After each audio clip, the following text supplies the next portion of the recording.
Boca me stefama boca enchiu, pa mondia na vos olhos.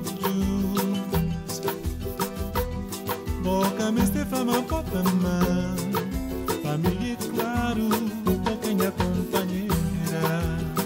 Estou já no vejo, cabelo branco. Meu nome é Maria Estrela, eu sou de Santo Antão, que é a ilha mais a norte do arquipélago de Cabo Verde. Sou professora na universidade e a minha relação com as plantas medicinais vem da tradição do convívio social, familiar. É comum em Cabo Verde nós termos ainda hoje essa relação com as plantas. Ça pique un peu, ça c'est jaune. Selvon d'Oril, c'est une plante aussi super médicinale de Cap-Vert. Et ça marche toujours mieux que pharmacie. Trop vite et toujours mieux. C'est une plante qui protège de toute manière, pour la cause de malzo et pour la santé. Tu fais une plantation, tu nettoies avec ça. Donc elle va te protéger de chacun qui t'aime pas ou qui promet de mal pour toi. Même si tu as des problèmes de mosquite chez toi à la maison, tu peux couper les feuilles comme ça, tu laisses là, donc chez toi, les mosquites, ça n'entre pas avec chez toi.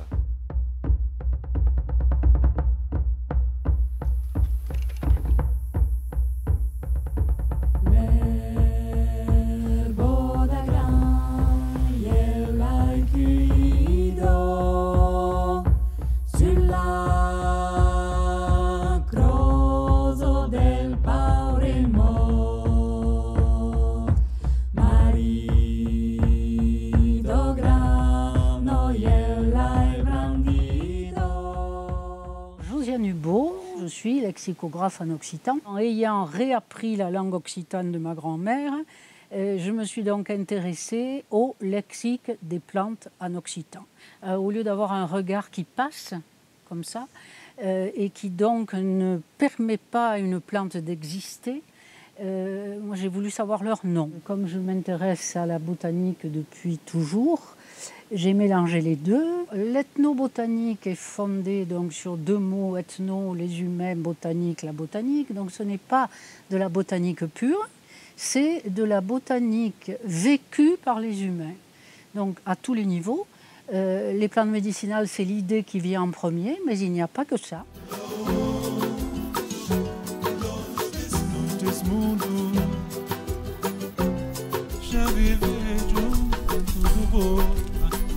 As plantas que nós usamos tradicionalmente têm três áreas de uso. As que nós usamos na culinária, na gastronomia, para dar sabor à comida ou para fazer um chá que seja agradável de tomar. Tem um uso medicinal porque atribuímos propriedades curativas. Nos usos tradicionais, muitas plantas têm prova científica que realmente pode ajudar a curar aquelas doenças. Só que produzem quimicamente o mesmo princípio ativo que a planta tem, não é?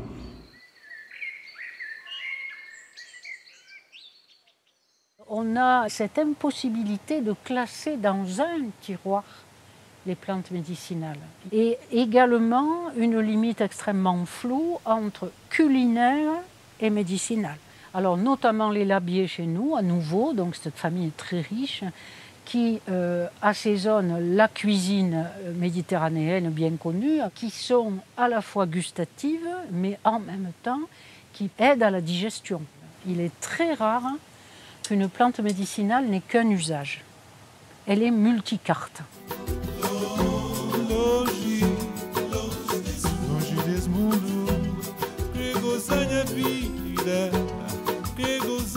E tem uma terceira área que é um pouco mágica, não é? Que já foge dos conceitos que possam ser científicos, não se pode provar, mas é aquela visão que algumas plantas podem ter o efeito de proteger da má sorte, do mau olhado, das bruxas, principalmente as bruxas, que nós temos muito medo delas. Não existem. mas nos protegemos contra elas. Avant, les gens croyaient beaucoup ils disaient beaucoup que la sorcière mangeait leurs enfants. Parce qu'il y avait beaucoup d'enfants qui mouraient pendant qu'ils étaient petits. La contrabrucha, c'est une petite plante. Maintenant, on n'a pas beaucoup. Et les gens utilisaient ça pour faire la douche à ces petits bébés, pour éloigner la sorcière.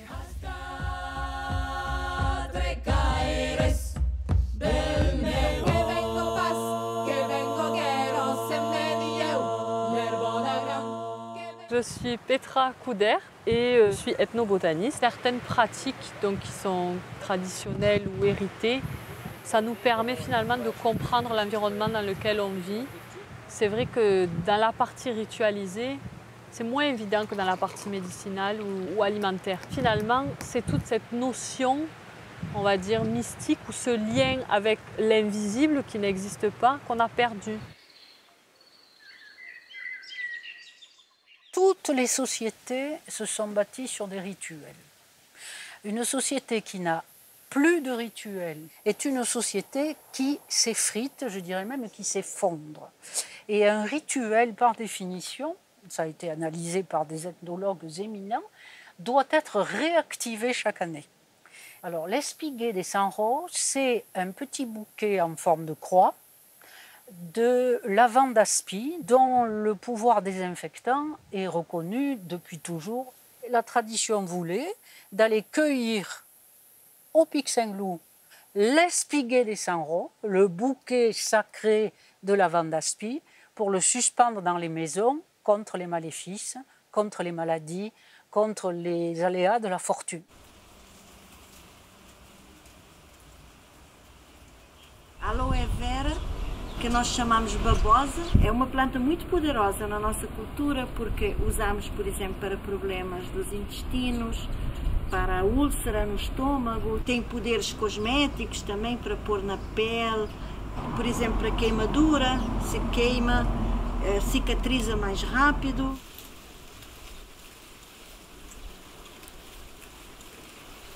Essa aqui, normalmente nós cabo-verdianos, usamos só para dar de farinha, para fazer cacho. É só tirar a casca, recortar, tirar a casca, para apanhar só o gelo que fica lá dentro. Aquele já seco. É bom para, eles dizem, para limpar o sangue. É bom não deixar ficar doente.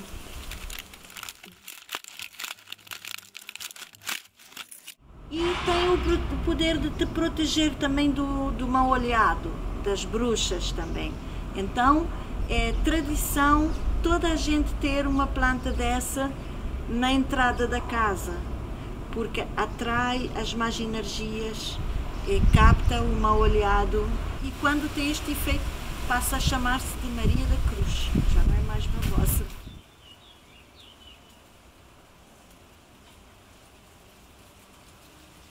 Então esse tipo de coisas faz parte do imaginário coletivo cabo-verdiano. Estas crenças são muito presentes no meio rural e mesmo as pessoas que nível académico mais alto não acreditam nestas coisas, mas culturalmente isto está muito enraizado em nós.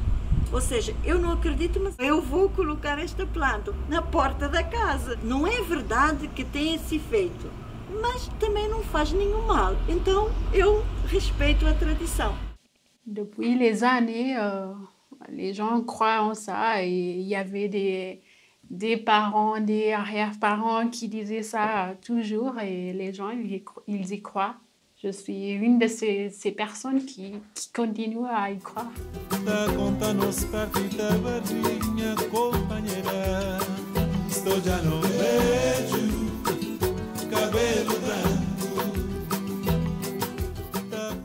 Não sei se funciona, mas pelo menos eu sei que isso funciona na preservação das espécies.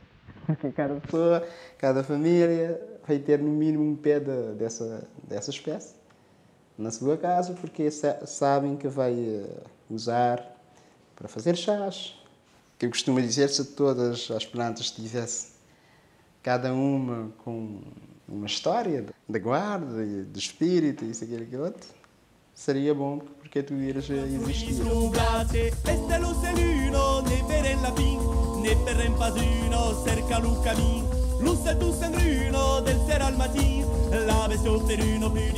Il y a des végétaux qui ont une symbolique très très forte, comme la rose. Évidemment, n'importe qui va vous expliquer que la rose rouge, c'est pour l'amour. Le laurier, qui n'a pas vu dans les maisons des vieilles mamies, le petit laurier accroché, le petit brin, qui a été béni par le prêtre et qui est ramené dans la maison et qui est censé apporter le bonheur durant toute l'année. Ce qui est très courant et qu'on voit beaucoup du côté de la Bretagne, qui a été rendu célèbre par les pratiques celtiques. Eux, en tout cas, ramassent le gui et ils vont s'embrasser sous le gui la nouvelle an parce que ça apporte, en tout cas, ça apporterait chance au couple. Nous, ici, on va ramasser par exemple du romarin qui va apporter bonheur. On a la lavande, la sauge, qui ont des connotations fortes. Et puis il y a toute une symbolique quand même qui perdure. Ici, il y a une pratique avec l'armoise. On brûle l'armoise dans les maisons pour chasser les mauvais esprits.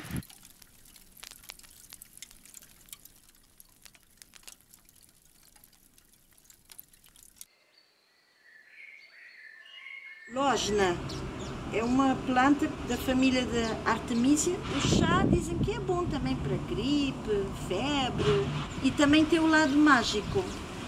Se queimares as folhas secas da lógina dentro de casa, aquele fumo vai-te proteger e espantar para fora os maus espíritos, as energias negativas. Boca nesta fama, boca encheu, um pedacinho da maneira que boca tratar. Nós amor tempo que marcancará, que amor de hoje, amor plano novo. A saúde envolve tudo isso, o bem-estar físico, a parte psicológica e a parte espiritual também. Então, eu acho que ter algumas crenças, cuidar da tua tranquilidade mental, do espírito, mesmo que seja tomando um chá, eu acho que isso é importante para termos uma verdadeira saúde. Então, eu não separo a mente, o espírito do físico. Eu acho que tudo isso funciona junto. E se um não está bem, os outros também não estão bem. Então eu acho que essa divisão é artificial, é da cultura ocidental. Na verdade, nós os humanos somos um ser integral, temos que ver tudo junto.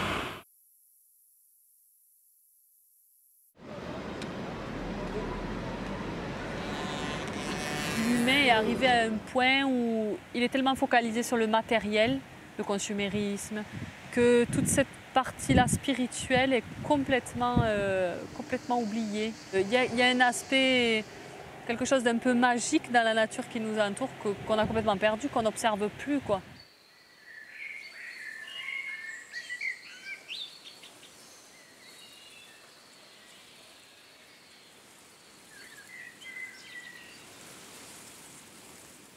J'enquêtais auprès d'un berger, certainement illettré, et il me donnait, voilà ça, c'est tel nom, etc.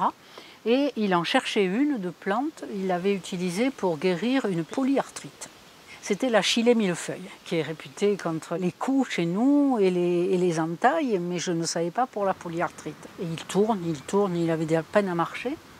Puis il me dit, c'est que je ne voudrais pas lui marcher dessus, parce qu'elle m'a sauvé la vie. Donc il y a une espèce d'animisme. On n'a pas ce rapport avec la gélule achetée.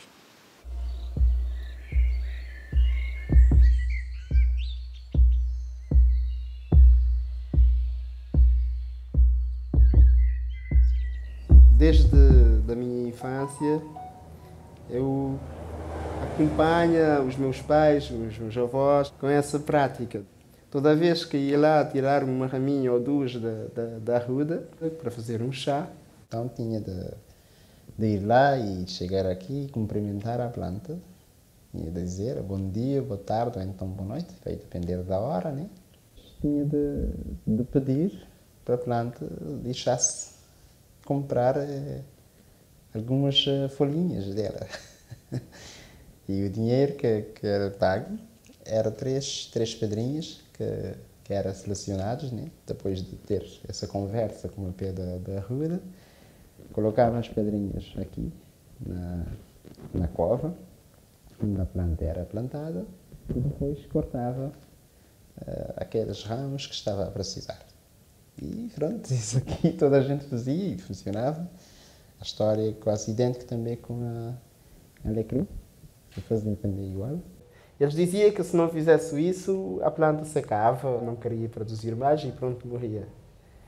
Não sei se é mito ou se é verdade, mas pronto, aqui isso pronto, funciona. Diz que era difícil de ser plantada, precisava de cuidado, de amor, né? E carinho para poder estar aqui. E pronto, sempre tinha esse tipo de planta, que as pessoas faziam, cuidavam. De qualquer forma, existia alguma razão para fazer isso. Quand l'ethnobotaniste va étudier toutes ces pratiques rituelles et symboliques, qui ont complètement été oubliées, ce rituel qui était complètement laissé, qu'on prenait les gens pour des fous, on se rend compte que finalement ça avait une logique. Si on prend en considération l'ensemble de l'explication du rituel, de la symbolique, il y a des éléments qui mériteraient qu'on se penche un peu plus dessus et qui peut-être nous permettraient de confirmer quelque chose qui aurait été imagé et transmis par une petite légende, une petite histoire.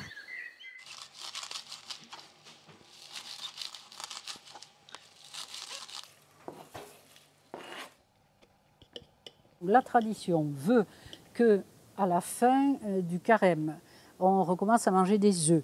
C'est la période donc fin de l'hiver, de la récolte maximale des salades sauvages. Le rituel voulait qu'on aille en famille ou entre voisins déguster, entre autres, l'omelette aux herbes sauvages, ce qu'on appelle la pascade.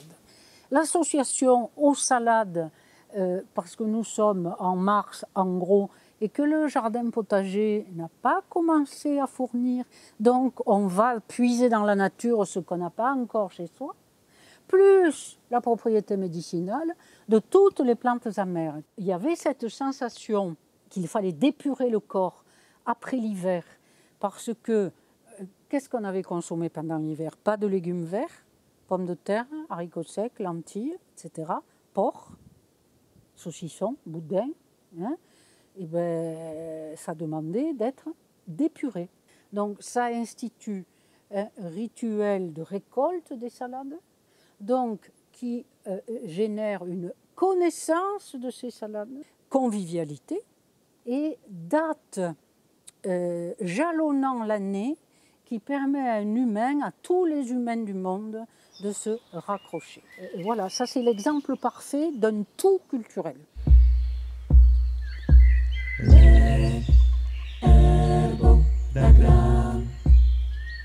Quand la plante, le millepertuis, qu'on appelait donc la plante de la Saint-Jean, on disait oui, alors les gens la prennent parce qu'ils sont possédés, c'est pour enlever les esprits tourmenteurs. Mais finalement, cette plante, ils se sont rendus compte que c'était une plante qui aidait dans la dépression et maintenant qui est commercialisée. Mais en fait, scientifiquement, il y a des choses qui peuvent se prouver. Algumas pessoas acham que isso é uma tonteria, uma tolice, não é verdade. O conhecimento religioso, o conhecimento de senso comum, esse conhecimento mágico que as pessoas na tradição passam é desvalorizado porque o conhecimento científico é que conta. Eu, como valorizo todas as formas de conhecimento. Tout a été décrit. La forme, ce que l'on appelle opposé d'écussé. En botanique, c'est très savant. Donc, c'est des rameaux latéraux qui se présentent opposés et le rang suivant, tourné à 90, d'écussé. Donc, vu du dessus, ça forme une croix. C'est le cas de la verveine officinale. Et donc, en occitan, on l'appelle l'herbe crousade, l'herbe croisée. Donc, il y a un regard scientifique qui est nommé d'une manière populaire.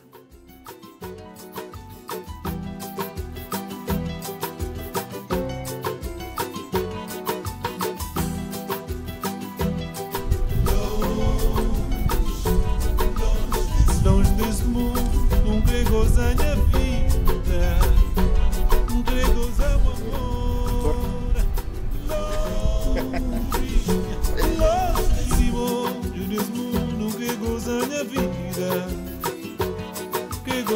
As plantas que eu uso eu encontro mesmo aqui na minha zona, no Planalto Norte.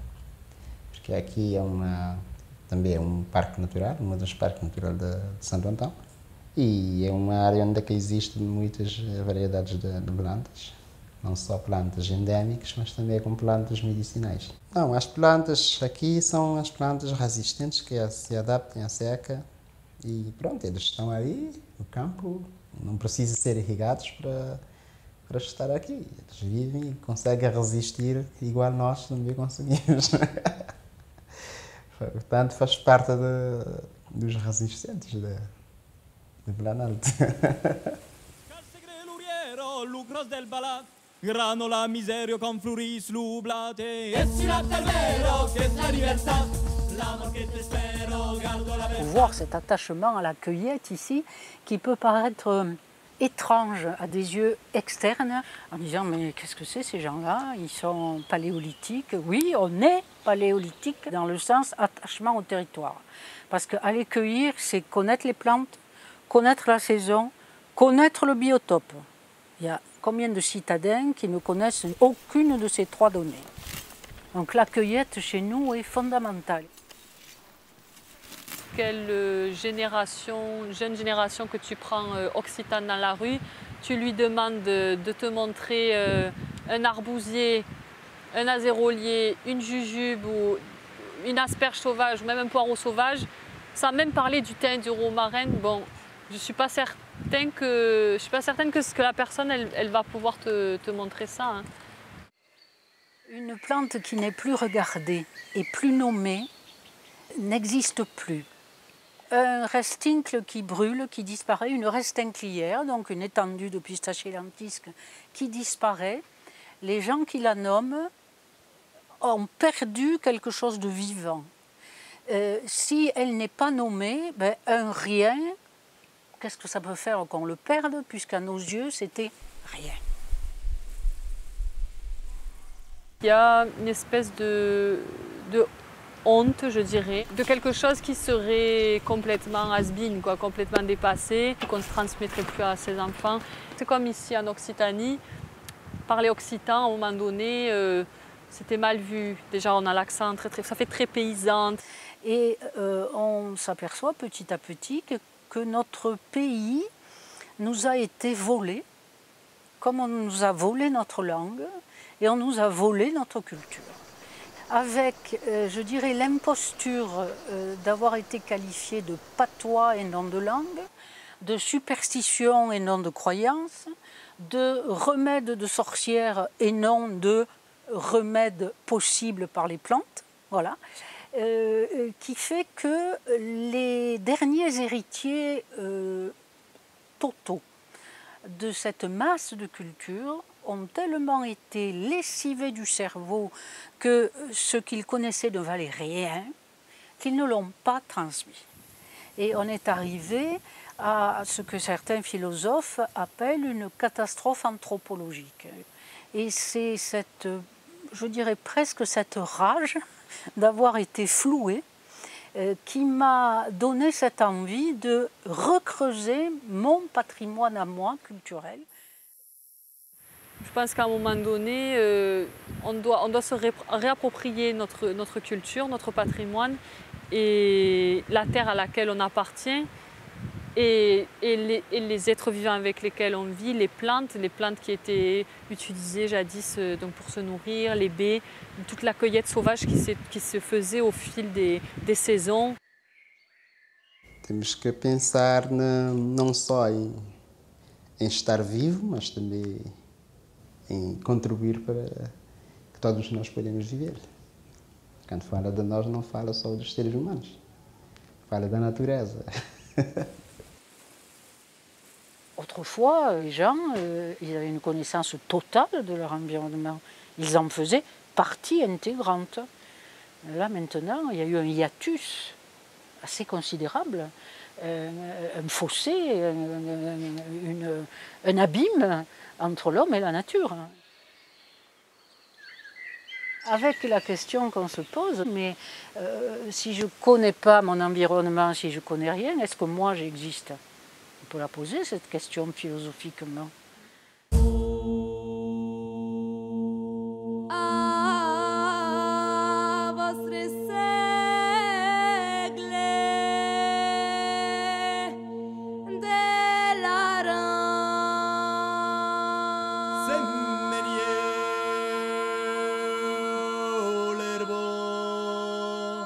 da gra